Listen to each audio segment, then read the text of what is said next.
Happy international teachers day. ఓ ఉపాధ్యాయుడు, ఓ పోలీస్ అధికారి, ఓ బ్యాంక్ అధికారి ముగ్గురు ఓ నౌకలో ప్రయాణిస్తున్నారు. సముద్రం మధ్యలో నౌక చేరగానే ఒక సముద్ర రాక్షసుడు వారి ముందు ప్రత్యక్షమయ్యాడు. మిమ్మల్ని తినేస్తానని పెద్దగా కేకలు పెడుతున్నాడు. ముగ్గురు భయంతో వణికిపోతున్నారు. వారు భయపడడం చూసి రాక్షసుడికి ఒక చిలిపి ఆలోచన వచ్చింది.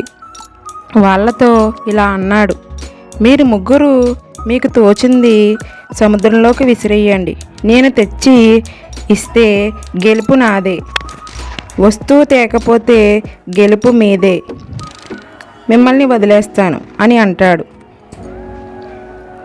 వస్తువు తేకపోతే గెలుపు మీదే, వాళ్ళని వదిలేస్తాను, వాళ్లకు నేను జీవితాంతం బానిసగా ఉంటాను అని అంటాడు. సరేనని ముందుగా బ్యాంక్ అధికారి తన చేతి వజ్రపు ఉంగరం విసిరేశాడు.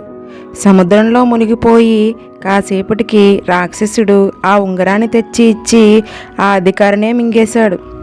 తరువాత పోలీసు తన చేతికున్న ఖరీదైన వాచీని నీళ్ళలోకి విసిరేశాడు. రాక్షసుడు సముద్రంలోకి దూకి దాన్ని తెచ్చేసి అతన్ని మింగేశాడు. ఇంకా ఈసారి ఉపాధ్యాయుడు వంతు వచ్చింది. అతను కొంచెం యోచన చేసి తన దగ్గర ఉన్న నీళ్ల సీసా మూత తీసి అందులోని నీళ్లను సముద్రంలోకి ధారగా పోశాడు. నా మంచినీళ్లను నాకు తెచ్చి ఇవ్వు అన్నాడు. ఆ దెబ్బకి రాక్షసుడు దిమ్మ తిరిగిపోయింది. ఇది ఉపాధ్యాయుడు దెబ్బ ఎలా ఉంది అన్నాడు రాక్షసుడితో. రాక్షసుడు తన ఓటమిని ఒప్పుకొని అతనికి బానిసగా ఉండడానికి ఒప్పుకున్నాడు. నా స్నేహితులనిద్దరిని బ్రతికించు అని ఆజ్ఞాపించాడు ఉపాధ్యాయుడు. రాక్షసుడు వాళ్ళని కక్కేశాడు. మంచి పని చేశాడు.